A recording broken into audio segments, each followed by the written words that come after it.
इसी श्रृंखला में आगे जो प्रोडक्ट है हमारा, उसके बारे में मैं कुछ सवाल आपसे पूछना चाहता हूं कि इसी बायोफिट श्रृंखला में हमारे पास जो प्रोडक्ट है एनपीके, तो ये एनपीके क्या है और इससे हमारी खेती को किस तरीके से फायदा होगा, इसके बारे में मैं जानना चाहूंगा। जैसे कि बायोफिट एनपीके ये प्रोडक्ट कंपनी ने क्यों इन्वेंट किया, क्यों लॉन्च किया, तो सबसे पहले हमें ये जानना जरूरी है, कोई भी फसल रहे, फसल का हम उत्पाद ले रहे हैं, मतलब क्या हो रहा है कि जमीन के अंदर जितने भी मूलभूत अन्न घटक है उसका शोषण वनस्पति अन्नधान में कर रहे हैं, या फल में कर रहे हैं या फूल में कर रहे हैं, बराबर।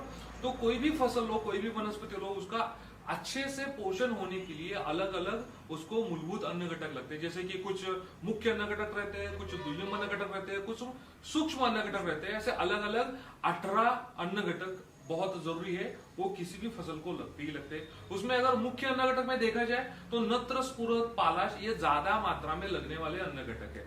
तो यहाँ पे ये हर एक फसल की जरूरत है, इसलिए कंपनी ने हमारे बायोफिट एनपीके ये प्रोडक्ट यहाँ पे लॉन्च किया, बराबर। अभी बायोफिट एनपीके ये प्रोडक्ट और फसल की नत्र, स्फुरद, पालाश की मात्रा, अगर इसमें हम थोड़ा कंपैरिजन करते हैं कि आज की तारीख में कोई किसी भी फसल रहे, उसका नत्र, स्फुरद और पालाश इसकी जो मात्रा, इसकी जरूरत है, अलग अलग सोर्सेस, अलग अलग साधनों से ये पूरी की जाती है। जैसे कि केमिकल फर्टिलाइजर एक हो गया, दूसरा ऑर्गेनिक मैन्योर, उसमें गोबर का खाद या केचुआ का खाद, वर्मी कंपोस्ट बोलते हैं, या अपना कंपोस्ट का अलग अलग ऑर्गेनिक मैन्योर के माध्यम से ये कंप्लीट किया जाता है, फुलफिल किया जाता है। और तीसरा जो रहता है वो बायो फर्टिलाइजर कैटेगरी में आता है, मतलब बैक्टीरियल एक्टिविटी के माध्यम से भी ये कंप्लीट कर सकते हैं। तो नेटसप ने यहाँ पे बायोफिट एनपीके जो बनाया है, ये लिक्विड बायो फर्टिलाइजर कैटेगरी में आता है, मतलब इसमें अलग अलग प्रजातियों के माइक्रो ऑर्गेनिज्म है, अलग अलग प्रजातियों के बैक्टीरिया इसमें मौजूद है।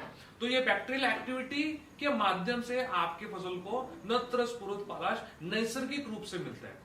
अभी हम इसके ऊपर और थोड़ा गौर करते हैं, तो बायोफिट एनपीके में, बायोफिट एन में अजोटोबैक्टर स्पीसीज है। अजोटोबैक्टर स्पीसीज का काम अगर देखते हैं तो जैसे कि अपना हवा है, वातावरण है, वातावरण में 78% तक नाइट्रोजन मौजूद रहता है, लेकिन वो नाइट्रोजन ऐसे डायरेक्टली हमारे पौधे या कोई भी वनस्पति खींच नहीं सकते, बराबर। तो अजोटोबैक्टर स्पीसीज क्या करती है, हवा में जो स्थित नाइट्रोजन है उसका फिक्सेशन करके वो अवेलेबल करने का काम करती है। मतलब देखो, हवा में बहुत ज्यादा नाइट्रोजन है, उसका फिक्सेशन हो रहा है, नत्र स्थिरीकरण हो रहा है और आपके पौधे को नैसर्गिक रूप से उपलब्ध हो रहा है, बराबर। बायोफिट पी और बायोफिट के में जो फॉस्फेट मोबिलाइजिंग बैक्टीरिया और पोटेश सोल्यूलाइजिंग बैक्टीरिया जो है, ये बैक्टीरिया का काम भी बहुत महत्वपूर्ण है। जैसे कि आज की तारीख में देखा जाए कि अलग अलग मिनरल्स है या कोई भी खनिज है, ये खनिज संपत्ति हमें मिलती कहां से, या हमें मिट्टी से मिलती है। लेकिन यहाँ पे मिट्टी में वो रॉ फॉर्म में रहते हैं, वो डायरेक्टली हम ऐसे नजर से देख नहीं सकते कि ये सोना है, ये हीरा है, बराबर। तो ये रॉ फॉर्म में रहते हैं। तो वैसे ही अपने अगर जमीन का अगर हम संशोधन करें तो अपनी जमीन में फास्फोरस और पोटेश ये रॉ फॉर्म में बहुत ज्यादा मात्रा में उपलब्ध है।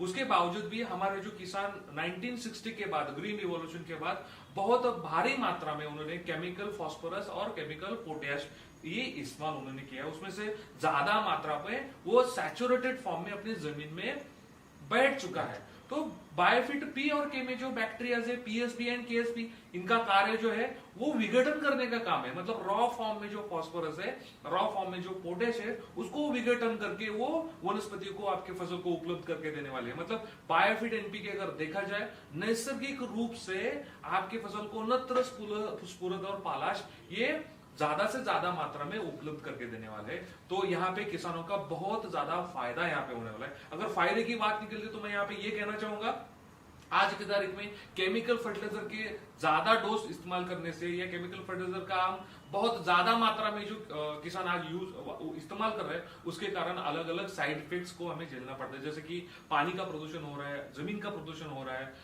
वो वहां पे जमीन अपनी बंजर बनती जा रही है, सॉइल फर्टिलिटी जो है, जमीन की उपजाऊ क्षमता कम होती जा रही है। लेकिन वहीं पे अगर बायोफिट एनपीके का इस्तेमाल बढ़ाते हो तो वहां पे सॉइल फर्टिलिटी जो है वो वापस से रिस्टोर हो जाएगी। मतलब जो बोलते हैं कि जमीन की जो ताकत है वो पुनर्भरण उसका शुरू हो जाएगा, उपजाऊ क्षमता बढ़ाने में मदद होगी। साथ ही साथ जो केमिकल फर्टिलाइजर की वजह से जो पॉल्यूशन होता है, वो पॉल्यूशन यहाँ पे बायोफिट एनपीके की वजह से नहीं होगा। तो यहाँ पे हम एक तरीके से ऑर्गेनिक फार्मिंग भी प्रमोट कर रहे हैं। दूसरा देखा जाए तो यहाँ पे ये बहुत ज्यादा कॉस्ट इफेक्टिव भी है। आज के तारीख में देखा जाए तो केमिकल फर्टिलाइजर के ऊपर की सारी सब्सिडी गवर्नमेंट ने निकाल दी है, तो केमिकल फर्टिलाइजर बाजार में देखा जाए तो 500 से लेके 1500 रुपए तक एक गोली मिलती है। तो वहीं पे अगर अपना बायोफिट एनपीके देखा जाए तो बहुत ही कॉस्ट इफेक्टिव है, मतलब केमिकल फर्टिलाइजर का डोज कम कर रहे हैं, बायोफिट एनपीके का इस्तेमाल यहाँ पे बढ़ा रहे हैं। तो यहाँ पे किसानों को जो खर्चा होता है, वो खर्चा खेती के ऊपर होने वाला खर्चा यहाँ पे हम कम कर रहे हैं। और यहाँ पे बायोफिट एनपीके में जो बैक्टीरियाज है, माइक्रो ऑर्गेनिज्म है, माइक्रो ऑर्गेनिज्म की वजह से जमीन के अंदर जो सूक्ष्म जीवाणुओं की संख्या है वो संख्या बढ़ने भी मदद होगी। और जैसे ही सूक्ष्म जीवाणुओं की संख्या बढ़ती है, हमारी जमीन वापस से जीवित हो रही है और वापस से उसकी जो क्षमता है, प्रोडक्टिविटी की क्षमता है, वो क्षमता बढ़ने में मदद होगी। तो हर तरीके से बायोफिट एनपीके के इस्तेमाल के बाद किसानों का फायदा ही होने वाला है। अच्छा, मतलब हम ये कह सकते हैं कि हमारे जमीन के लिए एक नव संजीवनी बन के काम करने का काम ये बायोफिट एनपीके करेगा। और जो अगला सवाल मेरा आपसे है कि इस प्रोडक्ट में और बाजार में मौजूद जो रासायनिक खाद है, इसमें क्या अंतर है? क्या इसमें भी रासायनिक खाद की तरह नत्र, स्फुरद, पालाश जो है ये इसकी मात्रा है, जैसे कि 10-26-26 हो गया या 12-32-16 हो गया, तो इस प्रकार से इसमें भी मात्रा है क्या? ये भी थोड़ा सा इसमें मैं ये डेफिनेटली बताना चाहूंगा कि हमारे जो किसान है वो ऑलमोस्ट ग्रीन रेवोल्यूशन के बाद केमिकल फर्टिलाइजर्स का यूज, रासायनिक खाद का यूज उन्होंने करना स्टार्ट किया, जिसमें अलग अलग रासायनिक खाद वो यूज करता है, जिसमें जैसे आपने बोला 12-32-16 हो गया, 10-26-26 हो गया, या यूरिया हो गया, ऐसे बहुत सारे केमिकल खाद जो है यूज किए जाते हैं। देखिए, समझने वाली बात यह है कि जैसे सर ने अभी बताया, खाद की जो कैटेगरीज होती है वो 3 तरीके से होती है। एक सर ने बताया जैसे रासायनिक खाद है, एक बताया ऑर्गेनिक मैन्योर है जो हम लोग गोबर या अलग अलग वर्मी कंपोस्ट के माध्यम से यूज करते हैं, और तीसरा जो हम दे रहे हैं वो है बायो फर्टिलाइजर या जैविक खाद। तो ये सभी कैटेगरीज अलग अलग है। तो रासायनिक खाद में जो परसेंटेज की बात हम करते हैं, तो मैं अगर यूरिया की बात करूं तो यूरिया जब हम लोग यूज करते हैं तो उसके ऊपर लिखा होता है 46% नाइट्रोजन। इसका मतलब जब मैं 100 kg यूरिया अपने खेत में डालूंगा, मिट्टी में डालूंगा, तो उसमें से मुझे सिर्फ 46 किलो नाइट्रोजन ये मिलने वाला है। इसका मतलब उस खाद में, रासायनिक खाद में नत्र, स्फुरद और पालाश ये केमिकल फॉर्म में ऑलरेडी उसमें डाला हुआ है। और जब मैं 46 किलो नाइट्रोजन की बात कर रहा हूं तो इसका मतलब उस नाइट्रोजन को पकड़ के रखने के लिए, उस केमिकल नाइट्रोजन को पकड़ के रखने के लिए उसमें 54 किलो फिलर मटेरियल, मतलब ऐसी मिट्टी जो कि हमारे जमीन के लिए कुछ भी काम की नहीं है, ऐसी हम लोग उसमें डालते हैं। ऐसी हर एक केमिकल फर्टिलाइजर, रासायनिक खाद के साथ हम लोग आज तक पिछले 60 सालों में बहुत ज्यादा फिलर मटेरियल या ये नापिक मिट्टी जो है वो हमने हमारे फसल में डाल के रखी है। तो ये एनपीके की, हमारे बायो फर्टिलाइजर बायोफिट एनपी और के की जब हम लोग बात करते हैं तो इसमें जो है वो बैक्टीरिया है, जैसे सर ने बोला एजोटोबैक्टर, पीएसबी और केएसबी, ये जो 3 बैक्टीरिया यहाँ पे है, ये बैक्टीरिया जो है वो डॉर्मेंट स्टेज में इस बॉटल में भरे हुए हैं। तो ये क्या होते हैं, ये जब भी हम लोग जमीन में इस्तेमाल करते हैं तो जमीन में इस्तेमाल करने के बाद मॉइस्चर, मिट्टी और हवा के साथ जब इसका संपर्क आ जाता है तो इसका मल्टीप्लिकेशन स्टार्ट होता है। तो जब हम 1 ml बायो फर्टिलाइजर जो हमारा है वो जब मिट्टी में डालेंगे तो इसमें होता है CFU, मतलब कॉलोनी फॉर्मेशन यूनिट। इसमें कोई परसेंटेज में एनपीके नहीं है, तो इसमें बैक्टीरिया का कॉलोनी फॉर्मेशन यूनिट है। इसका मतलब हमारा जो बायो फर्टिलाइजर है, एनपीके है बायोफिट का, इसका जो CFU है वो है 1x10⁸ से लेकर 1x10⁻12 तक का CFU हमारे एनपीके में है। इसका मतलब अगर मैं 1 मिली N बायोफिट N अगर जमीन में डालता हूं तो उससे 1 के ऊपर 8 जीरो अगर हम लगाते हैं, उससे 12 जीरो हम लोग लगाएंगे, तब तक का बैक्टीरियल काउंट इसमें मिलता है। मतलब मैं 1 ml डालूंगा तो 1 के ऊपर आप 12 जीरो लगाइए, उतने बैक्टीरिया वहां पे जाके मल्टीप्लाई होंगे और वो अपना काम स्टार्ट करेंगे। जो सर ने बोला, वो हवा से नाइट्रोजन को स्थिरीकरण करेंगे, जमीन से जो फास्फोरस और पोटेश है उसका मोबिलाइजेशन करेंगे या सोल्यूबलाइजेशन करेंगे, या फिर हम जो रासायनिक खाद डाल रहे हैं उसको भी अवेलेबल करके देने का काम ये करेंगे। मतलब ये बैक्टीरिया एक एजेंट की तरह काम करते हैं। और ये करते क्या है, तो हमारे फसल की जो एन, पी और के की रिक्वायरमेंट है, जरूरत है, उसको 100% पूरा करने का काम ये बैक्टीरिया करते हैं। मतलब हर एक फसल की अपनी एक रिक्वायरमेंट होती है।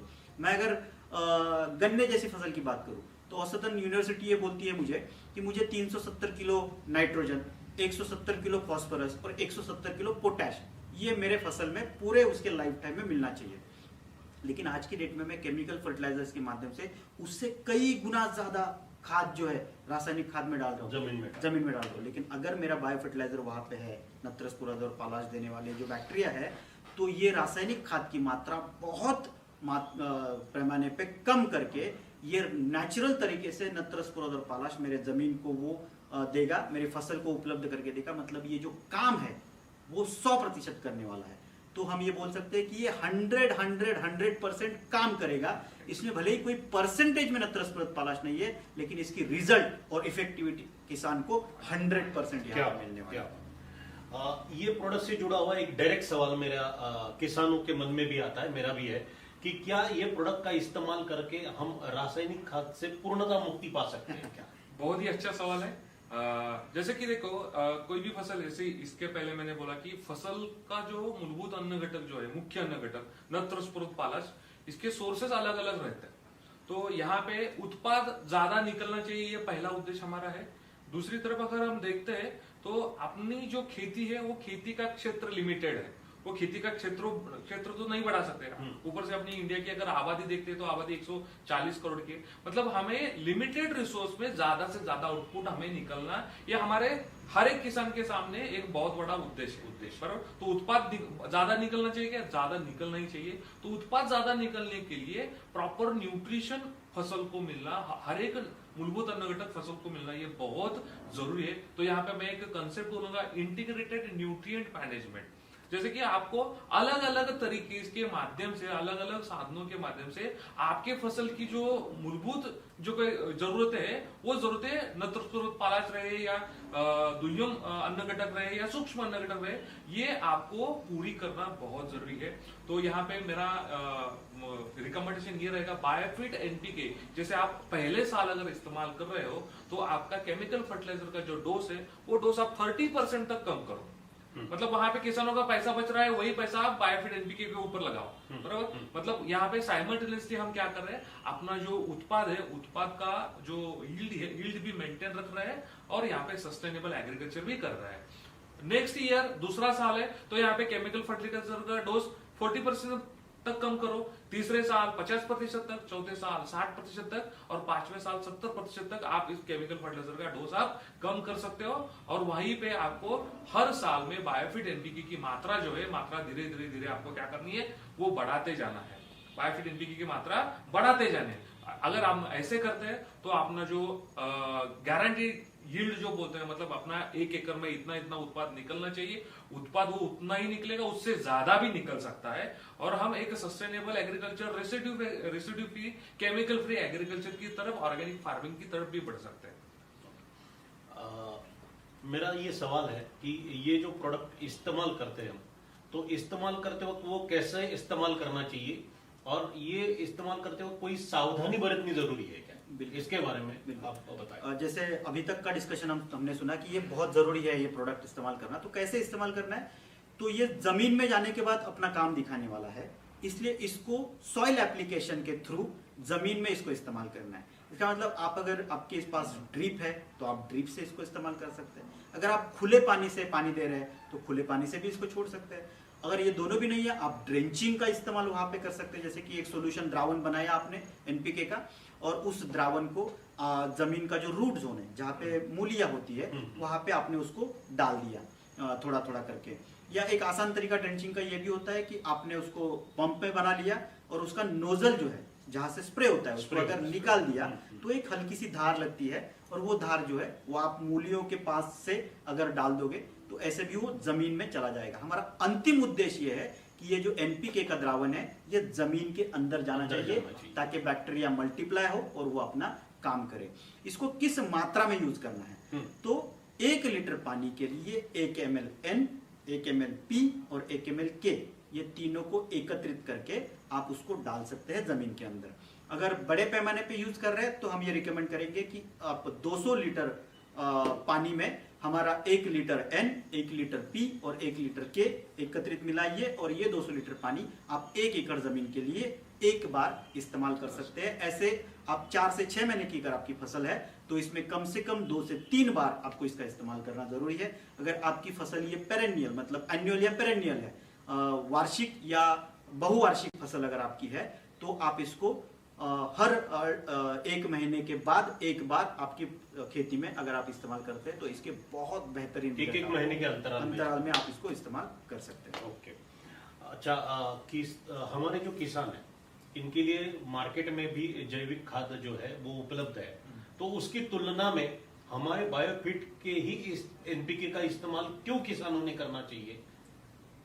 ये मेरा बहुत ही अच्छा सवाल है। मैं ये दावे के साथ कह सकता हूँ कि बायोफिट एनपीके ये बहुत ही सुपीरियर प्रोडक्ट नेटसप ने बनाया है, क्योंकि इसका अगर टेक्नोलॉजी हम देखते हैं तो ये इसका कैरियर बेस क्या है, मतलब ये बैक्टीरिया है, बैक्टीरिया डॉर्मेंसी स्टेज में तो हमने रखे, लेकिन उसका कैरियर क्या है, उसका माध्यम मीडियम क्या है, ये जानना बहुत जरूरी है। मार्केट में जो अवेलेबल है प्रोडक्ट वो लिग्नाइट बेस, चारकोल बेस रहते हैं, कुछ लिक्विड बेस में भी आते हैं, लेकिन अपना नेटसप का जो बायोफिट एनपीके है उसका जो कैरियर है वो लिक्विड बायोफर्टिलाइजर कैटेगरी में आता है, मतलब स्टराइल वाटर में है, और वो स्टराइल वाटर में अच्छे से मेंटेन रहे इसके लिए कुछ न्यूट्रिएंट्स भी हमने उसमें ऐड किए हैं, पोटेंट स्टेबलाइजर भी इसमें ऐड किए, ताकि पोटेंट स्टेबलाइजर से वजह से होता क्या है, मार्केट में जो अवेलेबल जो बायोफर्टिलाइजर मिलता है उसका शेल्फ लाइफ रहता है 6 महीने के बाद उसका होता क्या है, काउंट फॉर्मेशन यूनिट है कम होता जाता है, घटता जाता है। लेकिन नेटसप का जो बायोफिट एनपीके का काउंट फॉर्मेशन यूनिट जो अभी दिलीप सर ने बताया कि 1 ml में 10⁸ से लेके 10⁻12 तक है,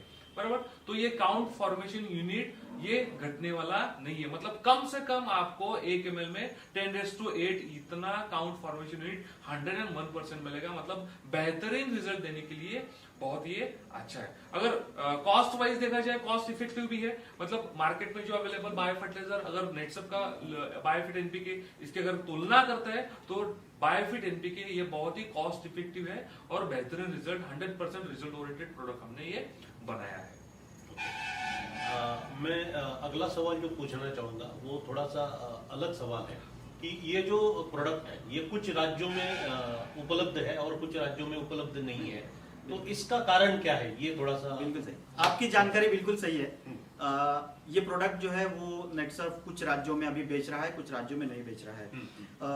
तो ये क्यों हो रहा है? क्योंकि ये जो प्रोडक्ट है बायोफर्टिलाइजर एनपीके, ये बेसिकली फर्टिलाइजर कंट्रोल ऑर्डर इस एक्ट के तहत आता है गवर्नमेंट के। तो इस एक्ट के तहत ये एक इसेंशियल कमोडिटी एक्ट वाला प्रोडक्ट है, तो इसे बेचने के लिए गवर्नमेंट के मतलब इसके स्टॉक के लिए और सेल के लिए गवर्नमेंट की तरफ से कोई स्पेशल लाइसेंसेस जो है वो दिए जाते हैं। और इन लाइसेंसेस की हर एक स्टेट में जो प्रोसेस है वो अलग है, क्योंकि हम जो प्रोडक्ट बेचते हैं उसको बेचने वाला ये नेटसर्फ कम्युनिकेशन है हर एक राज्य में। अगर किसी भी स्टॉक पॉइंट के माध्यम से भी हम लोग ये प्रोडक्ट बेच रहे हैं तो बेचने वाला सेलर जो है वो नेटसर्फ खुद है, तो इसकी लाइसेंसिंग की प्रोसेस जो है वो थोड़ी सी अलग अलग है। और जैसे कि आप हमेशा जानते हैं, हमारे सारे डिस्ट्रीब्यूटर भी जानते हैं, नेटसर्फ ये पहले दिन से ही एक लीगल तरीके से काम करने वाली कंपनी है।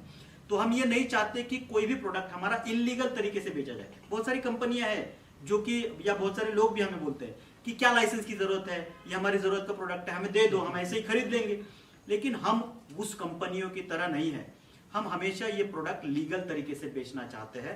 तो जिस भी स्टेट्स में ये प्रोडक्ट अवेलेबल है उसमें जो स्टेट के रिक्वायर्ड लाइसेंसेस है उनको लेने के बाद ही हम ये प्रोडक्ट आज बेच रहे हैं। तो जहां जहां पे भी ये प्रोडक्ट अवेलेबल नहीं है वहां पे हमारी ऑलरेडी प्रोसेस चालू है और हमारी जो लीगल टीम है उसके ऊपर हमेशा काम कर रही है और लीगल प्रोसेस उसको कंप्लीट करके आने वाले कुछ समय के अंदर हम कोशिश करेंगे कि हमारे भारत के सभी राज्यों के जो किसान है वो हमारे ये एनपीके का प्रोडक्ट इस्तेमाल करें और हमारा जो रासायनिक खाद के ऊपर होने वाला खर्चा है उसको कम करते हुए अपने खेती की जो उपजाऊ क्षमता है उसको बढ़ाए